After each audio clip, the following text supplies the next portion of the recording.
What's up mga kasakol? Nandito na naman ang inyong katropang mahilig magsakol, Jigs TV. For today's episode po, meron pong dumayo from Norsagaray, Bulacan para itry lang itong challenge natin. Panoorin po ninyo at matinding bakbakan to mga kasakol. Ang atin pong challenger ay si Sir Rizalde. Ito, nandito. Sir, kumusta? Okay naman. Papikit na. Puyat. Papikit na daw siya kasi madaling araw pa daw siya naririto na sa Batangas. Ganito yung mga challenger na gusto ko, maagap. Kaya sir, good luck. Sana manalo ka. Thank you, sir. Sir Rizalde, ito yung ating challenge. Pag naubos mo siya sa looban ng 1 minute and 43 seconds, 9,000 pesos. Pag hindi mo na-break yun at na-break mo yung 3 minutes, 4,000 pesos. Pag hindi mo na-break yung dalawa at na-break mo yung 4 minutes and 37 seconds, 3,000. Pag hindi mo naman na-break yung tatlo at na-break mo yung 6 minutes, 1,500. At pag hindi mo siya naubos sa looban ng 6 na minuto, automatic consolation prize, 500 pesos. Sir Rizalde, for 9,000 pesos. Yes, sir. Ready? In 3, 2, 1, attack!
So mga kasakol, so far, sa mga taga Bulacan na dumayo, sa yung pinakamabilis, ang kanyang minutes ay 3 minutes and 44 seconds.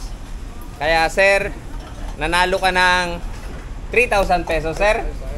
Thank you. Pero dahil maganda sir yung performance mo, natuwa ako, kaya bibigyan kita ng bonus na 500 pesos, sir. Pamasahe. Okay, sir. Salamat sa pagdayo.